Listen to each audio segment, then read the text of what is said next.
En este mismo instante, mientras miras este video, misiles destruyen ciudades enteras. Siguen los portaaviones desplegados en el Golfo Pérsico, sigue bloqueado el estrecho de Hormuz, por donde pasan el 20% del petróleo y el 25% del gas a nivel mundial, y muchos inocentes mueren. Niños como tus hijos o nietos, o como los que fuimos nosotros, que tuvimos la oportunidad de corretear al aire libre, no así, como por ejemplo el 500.000 de almas extraviadas en Gaza, o mejor dicho, aniquiladas por Hitler Netanyahu. Pero el caso es que un puñado de líderes juegan con nuestras vidas por ambición personal, y mientras el mundo está en llamas, crece la sombra incómoda, el colapso nuclear. Pero amigos, ¿cuál es el verdadero peligro nuclear que asola a la humanidad y del cual nadie nos está hablando? En el desierto israelí de Negev, a 9 millas de Beersheba, existe una planta que en los mapas oficiales apenas aparece. Aparentan ser 2 pisos simples, sin ventanas, rodeados de un jardín bíblico. Pero bajo la fachada se esconde el secreto más peligroso de Medio Oriente. Me refiero a las armas nucleares. Sí, es así. 90 ojivas como poco posee Israel. Bombas de hasta 250 kilotones capaces de borrar, por ejemplo, Madrid del mapa. Una bomba, una ciudad borrada. Gran ciudad. Un arsenal clandestino que ningún gobierno reconoce, que ningún inspector ha verificado y que Israel niega con una sonrisa cínica, aunque absolutamente todos sabemos que están ahí. Ahora, ¿qué es lo más inquietante de todo? Que a diferencia de la supuesta bomba nuclear iraní que jamás se terminó, y si se hubiera terminado ya deberían haberla usado, los israelíes tienen previsto usarlas en cualquier escenario donde les resulte oportuno, ni siquiera en uno deliberadamente extremo o existencial. Israel posee una doctrina nuclear, una forma de entender la guerra de exterminio contra la humanidad infinitamente más oscura que la de Estados Unidos y Rusia, mucho más impredecible que la de Corea del Norte. Una lógica tan radical, religiosa, con elementos místicos, que no tiene retorno. Vas a ver este conflicto con otros ojos, como lo veo yo. Como verás, mucho más seriamente aún de lo que ha pasado con Maduro y la farsa de Delcy en Venezuela, porque esto sí es en serio. Pero antes, déjame presentarte al protagonista de esta historia, el héroe por el cual conocemos el secreto del desierto de Negev.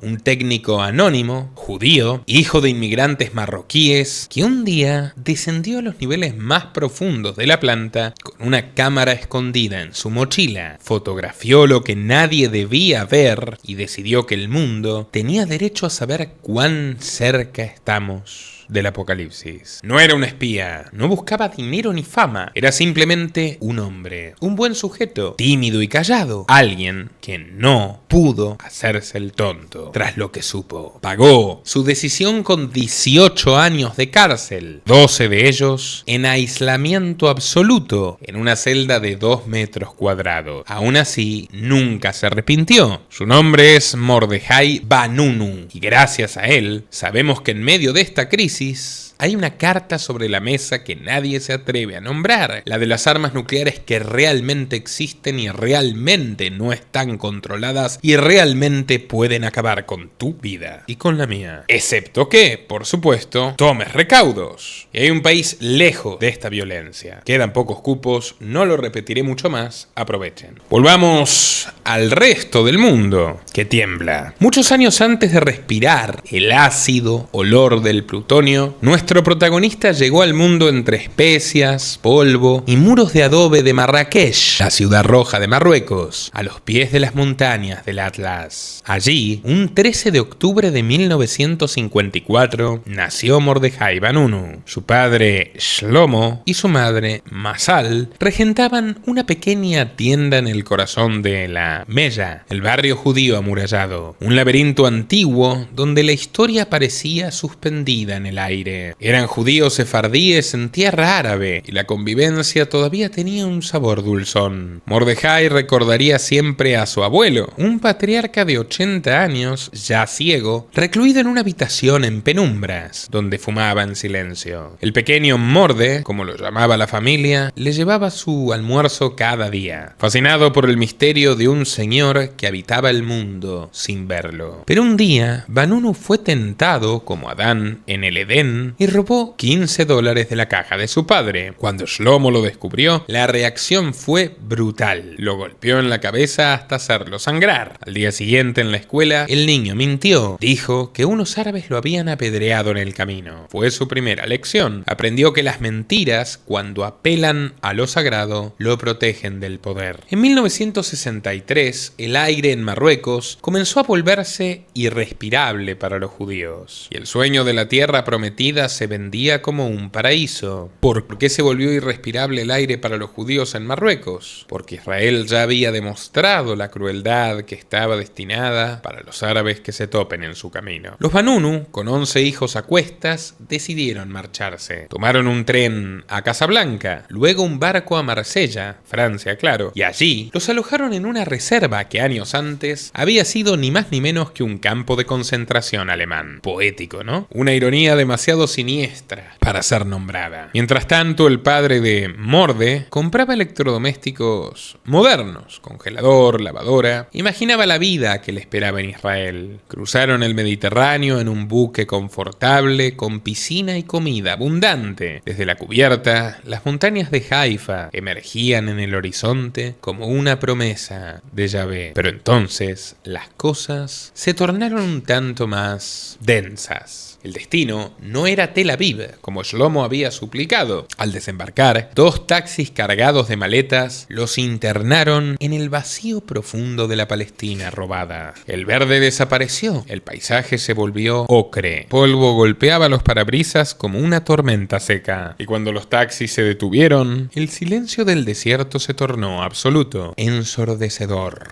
No había palacios, no había calles de oro, solo Beersheba, un asentamiento áspero, periférico, casi olvidado, donde les asignaron una simple choza de madera, sin electricidad, y un retrete rudimentario fuera. Shlomo Vanunu se sentó en un rincón y se quedó callado. De hecho, no habló nada durante días. Sus flamantes electrodomésticos quedaron cubiertos con lonas, deteriorándose bajo el sol abrasador, pues no tenía dónde enchufarlos. Ese fue el verdadero despertar de Mordejai Vanunu, el momento en que entendió que la tierra prometida no era como decía la Torá, sino un territorio donde se medía la pureza en sangre. El nuevo estado nazi. Y Morde, amigos, no era un judío cualquiera, era sefardita, es decir, un hombre de piel más oscura, con más sangre semítica, lengua y costumbres árabes, como el hebreo de los semitas originales, a diferencia de Netanyahu, que es ruso, polaco. Muy pronto, Israel comprendió que Israel discriminaba a los judíos originales, que existía una jerarquía no escrita y que en la cima estaban los ashkenazis, a quienes habían privilegiado en la colonización, dirigida por uno de los grandes pensadores sionistas y uno de los padres fundadores de Israel, el señor Arthur Ruppin, que era genetista alemán nazi y discípulo del genetista nazi Hans Friedrich Karl Günther. Sí, un judío nazi que creía que la sangre aria era superior, decidió que los ashkenazis tendrían privilegios en el ingreso a Palestina sobre los misraíes que ya estaban allí hace 3 milenios y los sefarditas que tenían mucho más en común con los judíos de la Biblia. Ahora, Morde se topó con que era un ciudadano de segunda. Su padre, que en Marrakech había sido un comerciante próspero y respetado, ahora era apenas un rabino de vecindario pobre, refugiado en la Torá como último consuelo, en una colonia recóndita, robada a terceros, a los cuales a menudo Vanunu no veía, pero por algún motivo sentía. ¿Quiénes pisaron antes este suelo? ¿Quién ocupó antes esta cabaña?, se preguntaba. Desencantado con la religión, Mordejai buscó refugio en la ciencia, y halló coherencia en las matemáticas. No obstante, nada más entrar a la universidad, cumplió 18 años y en Israel a los 18 años no eres más dueño de tu vida. Es más, te obligarán a matar y, llegado el caso, a morir por la causa nacionista.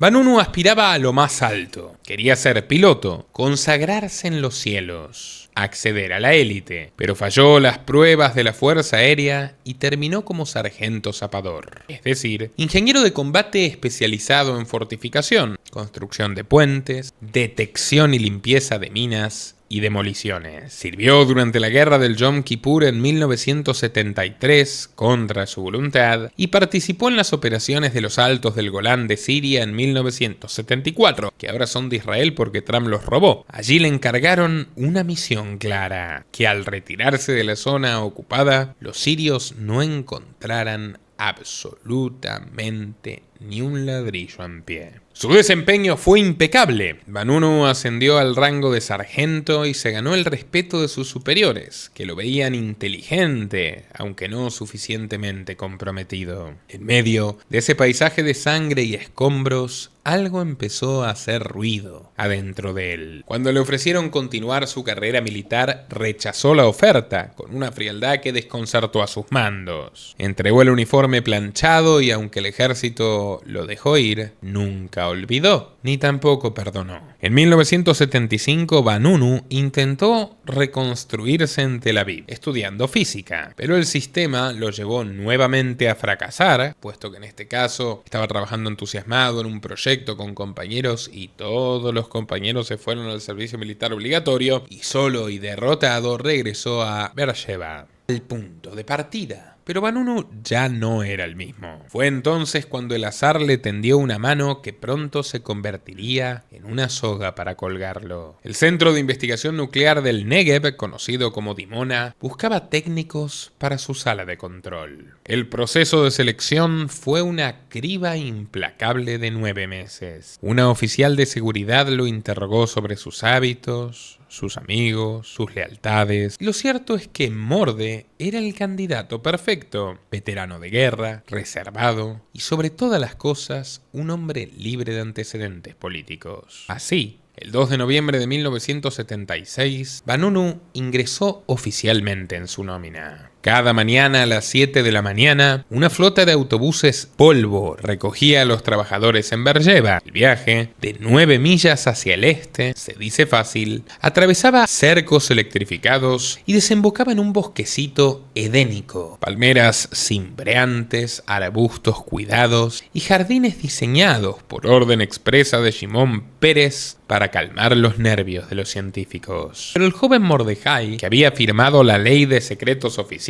15 años de cárcel por una sola palabra fuera de lugar, sabía que aquel jardincito era solo la superficie de algo terriblemente perturbador. Con el pase número 9657-8, ingresaba al Machón 2, una mole de concreto que en los mapas oficiales tiene apenas 2 pisos sin ventanas, lo que esconde un enorme laberinto subterráneo. En este complejo trabajaban aproximadamente 150 personas dedicadas a la producción de plutonio. Mientras el ascensor se hundía en la arena del desierto, la presión aumentaba en los oídos de Vanunu. Estaba descendiendo a las entrañas del secreto mejor guardado de todo Oriente Próximo. Su destino era el nivel 3. Allí, los técnicos trabajaban a través de cajas de guantes, manipulando sustancias que podían matar con un simple suspiro.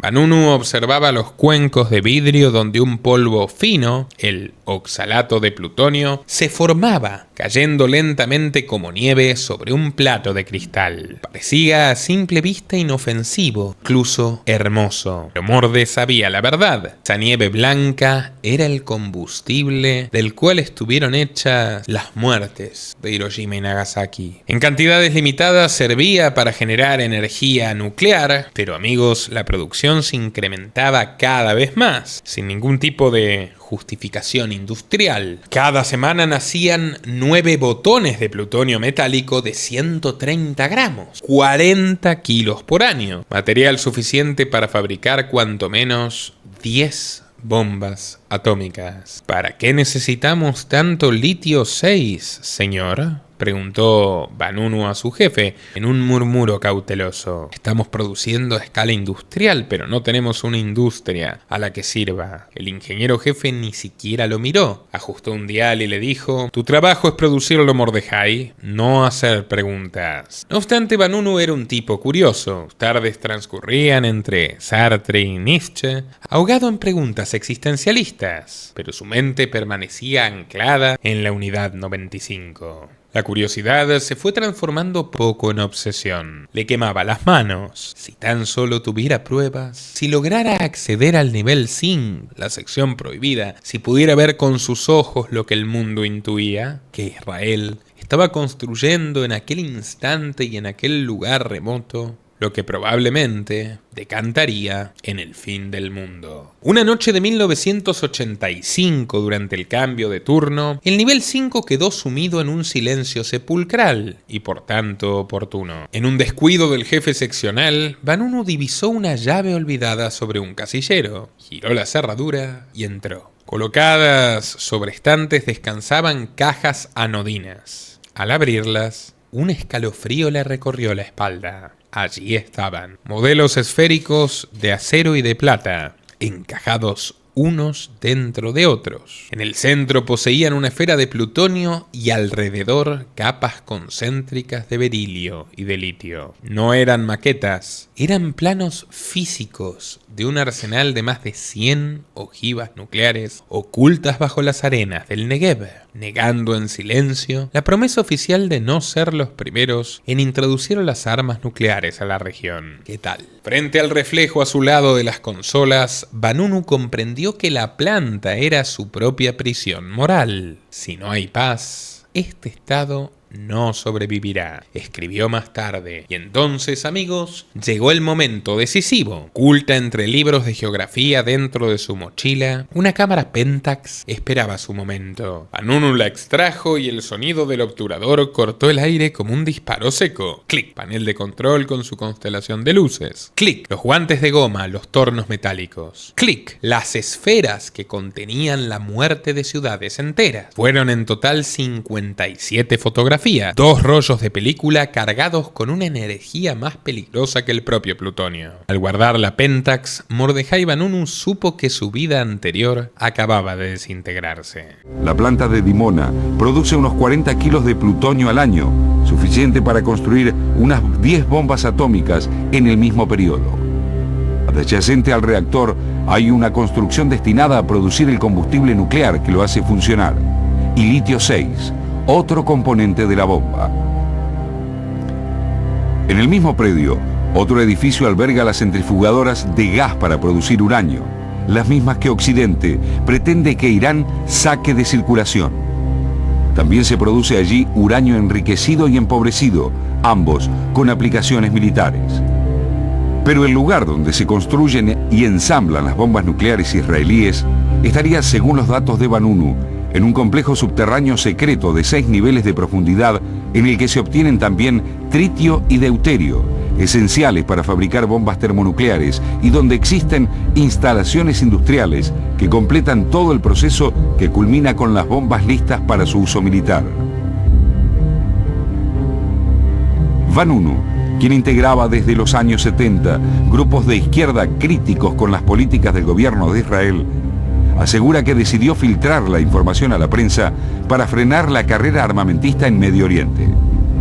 Nunca se lo perdonarían. El 19 de enero de 1986, tras ser despedido de Dimona, Vanunu salió de Israel con lo puesto: unos cambios de ropa, la cámara, $4.000 en efectivo y, escondidos en el fondo de su mochila, los 2 rollos de la película. Su primer destino fue un hotel de tránsito en Moscú. Allí, entre el frío seco y la vigilancia silenciosa, sintió por primera vez el peso real de la paranoia. No podía quedarse quieto. De Moscú saltó a Bangkok, buscando disolverse entre mochileros. Corrió la frontera con Camboya y se internó en el Triángulo de Oro, donde probó opio, hashish, todo lo que le prometiera apagar la mente. Pero nada funcionó. Ni el humo más denso podría borrar la certeza de que el Mossad lo estaba siguiendo. En el camino hacia Mandalay, el azar lo cruzó con Fiona Gall, hija de un reconocido periodista británico. Viajaron juntos por Birmania y Nepal, compartiendo hostales baratos y comida callejera. Fiona, intuitiva, percibió que algo le pasaba. A veces parece que estás en otro lugar. ¿Qué llevas en esa mochila, Morde, que tanto la miras? Recuerdos de casa, Fiona. Israel es un lugar difícil de olvidar. Una noche, la tensión se volvió física. En la oscuridad, Morde extendió una mano temblorosa y tocó el muslo de Fiona. Fue un gesto torpe, cargado de soledad desesperada, pero ella lo deseaba. Lo siento mucho, le dijo. Está bien, Morde, no pasa nada, contestó ella. Vanunu se encogió en su rincón, pidiendo disculpas con una timidez que rozaba la angustia. Cansado de huir de sí mismo, la dejó atrás y voló a Australia, como un judío que ya no creía en su Dios y como un patriota al borde de traicionar a su estado. Pero lo cierto es que nunca se había sentido ni del todo judío ni del todo israelí. Lo que sí le quedaba claro es que era un ser humano preocupado por el resto de la humanidad. Una tarde, caminando por Darlinghurst Road, un cartel en la iglesia de St. John's captó su atención. Operación Nicodemo, refugio para jóvenes. Adentro lo recibió el reverendo John McKnight, un hombre robusto, barbudo, que emanaba una paz que Morde nunca había encontrado en la Torá. Hablaron de Kierkegaard, de la angustia y del salto de fe. La conversación se volvió íntima. Mordejai, cargas algo muy pesado en tus espaldas, le dijo el sacerdote.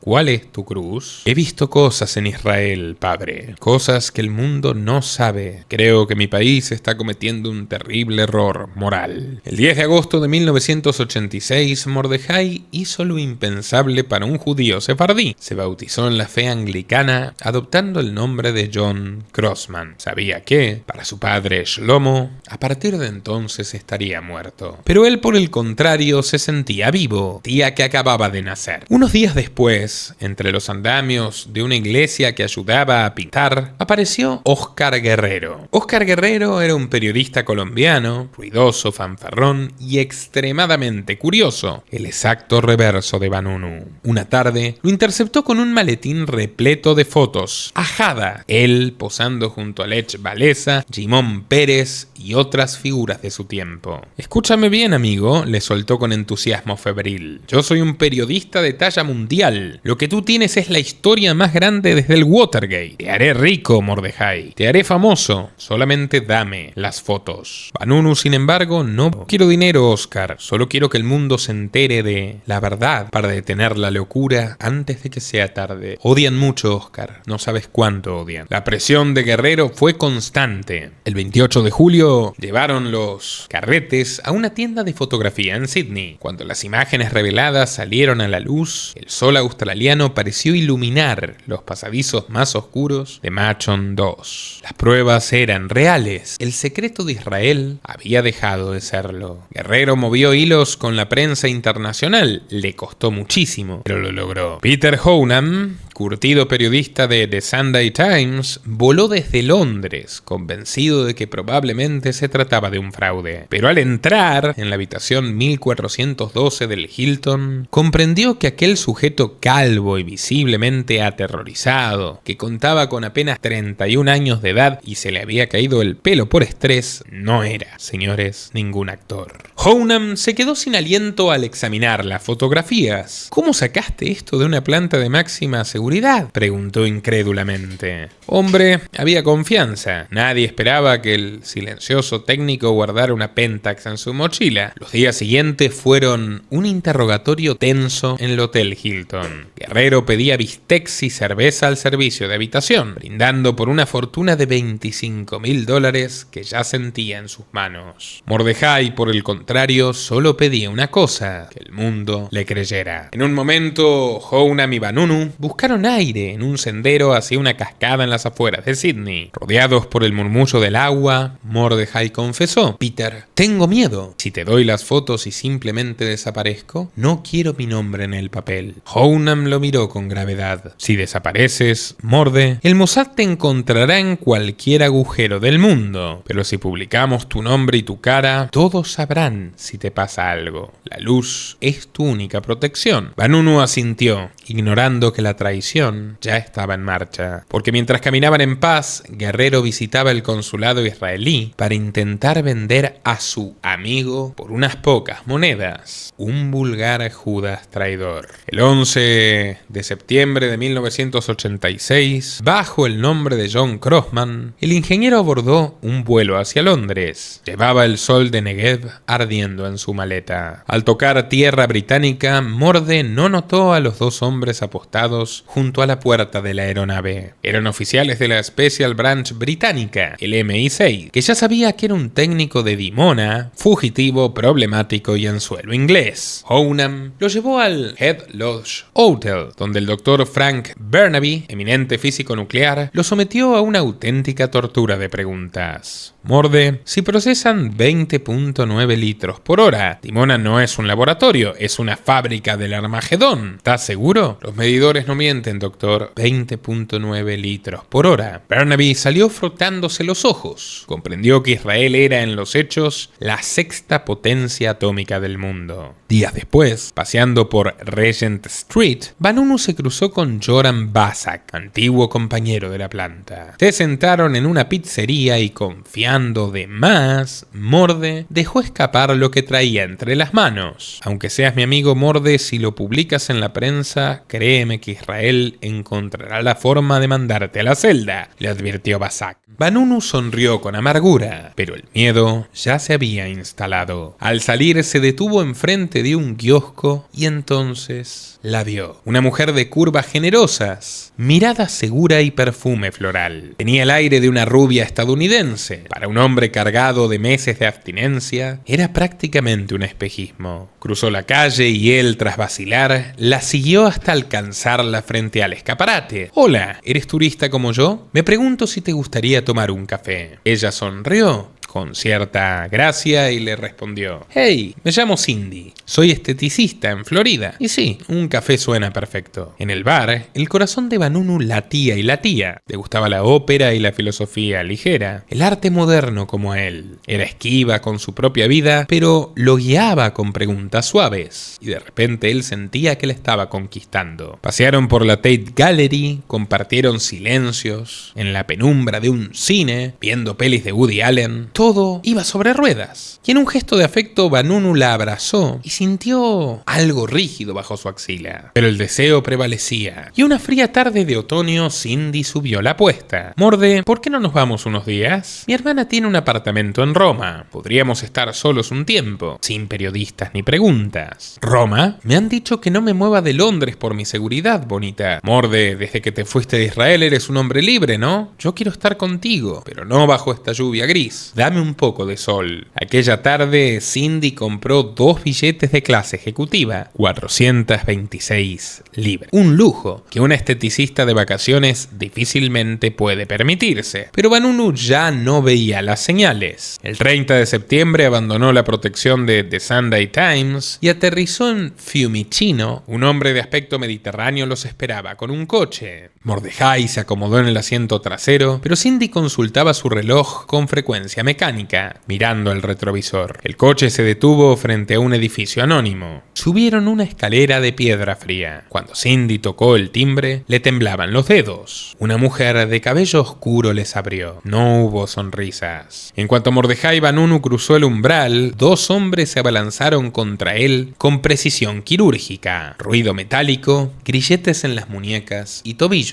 «¡Cindy, ayúdame! ¡Llama a la policía!», gritó. Pero Cindy observaba, fría y profesional, pojada de cualquier rastre de humanidad. Otra mujer se arrodilló con una jeringa cargada y Vanunu sintió el pinchazo como un cuchillazo. De pronto la luz se apagó. El Mossad ya tenía su trofeo humano. Todavía inconsciente, lo cargaron a una camioneta blanca que devoró 400 kilómetros hasta el puerto de La Spezia. Allí, una lancha rápida se adentró 12 millas en aguas internacionales hacia una sombra que aguardaba: el INS Noga, un carguero de 65 metros con apariencia de barco mercante. A las 11 de la noche el capitán ordenó: todos a la sala común, cierren la puerta con llave. Cuando Mordejai despertó, estaba encadenado a una litera en un camarote de 2x2, sin ventanas y con olor a gasóleo. 2 hombres inexpresivos lo vigilaban. ¿Cindy? ¿Dónde está Cindy? ¿La tienen a ella también? El agente del Mossad ni siquiera lo miró. Durante 7 días, su mundo se redujo a esas 4 paredes de acero. Cada pánico era silenciado con otro pinchazo. Cindy se movía por el barco con arrogancia gélida, echándose con agua dulce varias veces al día, mientras los marineros tenían prohibido utilizarla por una supuesta falla. No bajó ni una sola vez a ver a Vanunu. El 6 de octubre de 1986, el INS Noga se detuvo en una zona militar restringida entre Tel Aviv y Haifa. Mordejai, todavía sedado, fue trasladado a una furgoneta del Shin Bet, el servicio de inteligencia interior del Estado nacionista. Horas más tarde, en una oscura celda de Tel Aviv, un oficial arrojó un periódico sobre la mesa. «Mira lo que has hecho, traidor». Era la portada de The Sunday Times, con los secretos de Dimona expuestos al mundo. Por un segundo, Vanunu sonrió. Había perdido su vida entera, pero el mayor secreto de Israel ya no estaba oculto bajo la arena. El programa nuclear israelí había comenzado a desarrollarse muy poco después de la creación del Estado de Israel en 1948. A fines de los años 50, Tel Aviv firmó acuerdos con la Francia de Charles de Gaulle para construir un reactor nuclear y una planta de procesamiento, con la condición de que serían exclusivamente para fines pacíficos y estarían abiertos al escrutinio de inspectores internacionales. Pero a fines de la Guerra de los 6 días, en 1967, el entonces ministro de Defensa, Moshe Dayan, impulsó un programa militar para armar a Israel con bombas nucleares. El apoyo decisivo provino de Gran Bretaña, que a través de una serie de envíos secretos proporcionó todos los materiales necesarios para el proyecto con plena conciencia del fin que le daría a Israel. Esta relación privilegiada habría sido el motivo por el que, antes de que la información de Vanunu fuera publicada, los servicios secretos británicos avisaron a sus pares israelíes de la filtración.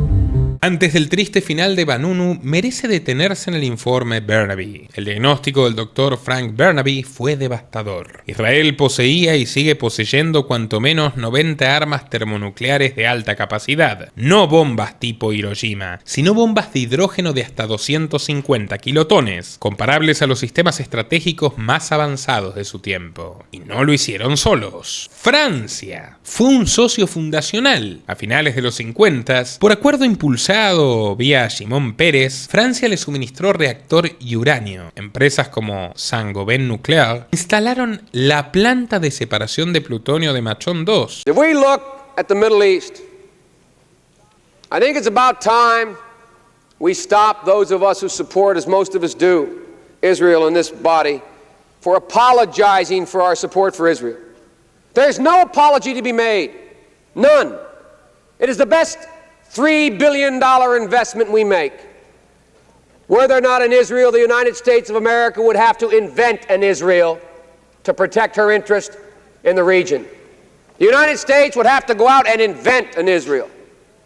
Estados Unidos colaboró en forma indirecta. Componentes se fabricaban allí, se ensamblaban en Europa y llegaban a Israel. Cuando inspectores visitaban Dimona, eran llevados a una puesta en escena. Sudáfrica aportó uranio y recibió tritio. Cree que colaboraron en el incidente Vela de 1979, una posible prueba nuclear en el Océano Índico. Noruega suministró agua pesada. Incluso los servicios de inteligencia británicos mantuvieron su silencio calculado, hasta que Vanunu lo estropeó. Fue una cadena internacional de complicidad y excepciones donde no vemos intervenciones militares para cuidar la seguridad del mundo. Y lo peor de todo, amigos, lo peor de todo no lo han escuchado. Lo peor de todo es la doctrina Sansón. Remite al juez bíblico Sansón, quien ya capturado y cegado, derribó las columnas del templo y murió sepultando a miles de filisteos. Significa que Israel contempla como último recurso el suicidio colectivo. Si enfrenta una aniquilación inminente o incluso un riesgo grave de perder el territorio que robaron a los palestinos, Israel lanzará todo su arsenal contra objetivos de toda la región y especialmente contra sus aliados. Sí, oyeron bien, contra Europa y Estados Unidos, que pagarían el precio de cualquier traición. Todos perecerían en el invierno nuclear. De Tel Aviv fue trasladado Vanunu a Jerusalén, donde lo alojaron en un búnker hermético. Ventanas tabicadas, pasillos bloqueados con madera, nadie podía verlo. En las calles, cada vez que el furgón se acercaba a la prensa, una sirena ensordecedora impedía que hablase. Pero el 22 de diciembre de 1986, Vanunu ejecutó su acto de rebelión más icónico. Pegó la palma izquierda contra el cristal reforzado del vehículo. Grito con urgencia de náufrago. Vanunu M fue secuestrado en Roma, Italia, 30 de septiembre del 86. Vanunu M was hijacked in Rome,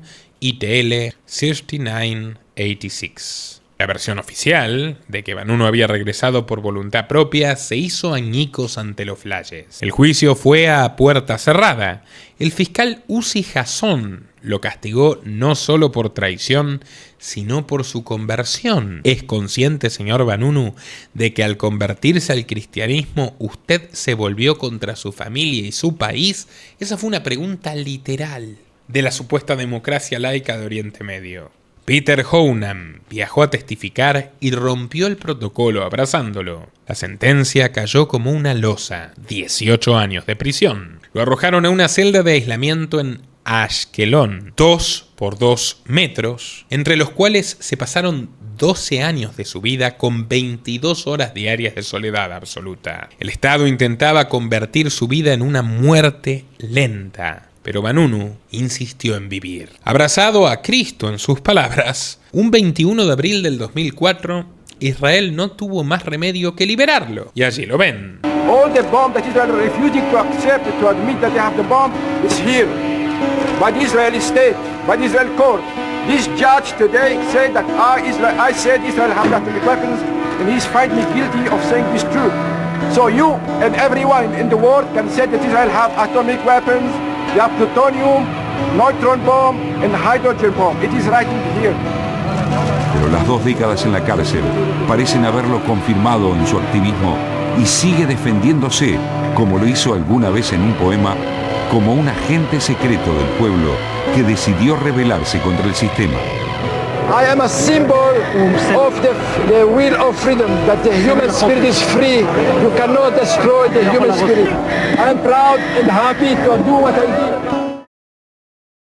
Ese día, las radios especulaban. ¿Quién sería el próximo Jack Ruby israelí? Estaban esperando que lo maten, o directamente le estaban bajando la amenaza. Nada velada. A los 50 años de edad, canoso, enflaquecido y bien vestido, lo que esperaba Vanunu era un ambiente al borde del disturbio. Periodistas internacionales, activistas antinucleares, israelíes gritando traidor, fanáticos separados por las vallas. Allí estaba también Peter Hounam, rompiendo en llanto al verlo. Semanas después, el propio Hounam sería arrestado durante 24 horas por espiar secretos nucleares mientras filmaba un documental para la BBC. Desde Australia, llegó el reverendo David Smith, rector de la Santísima Trinidad. Fue insultado, escupido y humillado por sionistas furiosos. En una improvisada conferencia, Vanunu respondió en inglés, elevando la voz: todos los que me llaman traidor les digo que me siento orgulloso y feliz de lo que hice. Sufrí aquí 18 años por ser cristiano. Poco después se refugió en la Catedral de San Jorge en Jerusalén, donde sigue hasta el día de hoy. Lo han encarcelado por hablar con la prensa de nuevo, lo soltaron una vez más y no puede abandonar el país porque no se lo permiten. Este torturado caballero recibe visitas, desafía restricciones y mantiene su mensaje. Israel debe negociar con Palestina la devolución del país y Dimona debe abrirse a inspecciones internacionales. Esa misma noche de su liberación, tras 20 años de cartas, el reverendo Smith lo abrazó y compartieron la Santa Cena. Fue el cierre, al menos parcial, de un largo calvario. Este es un verdadero héroe judío que nos contó sobre el verdadero peligro nuclear que pesa hoy sobre nuestras cabezas. Lo mínimo que podemos hacer por él es difundir este video, ¿no crees? Dale like para que YouTube lo recomiende a más gente y compártelo en todas tus redes y grupos. Si quieres una vida más libre y más tranquila, tienes patrimonio y pensamiento crítico, te esperamos en Club Amagi, clubamagi.org. Hasta la próxima.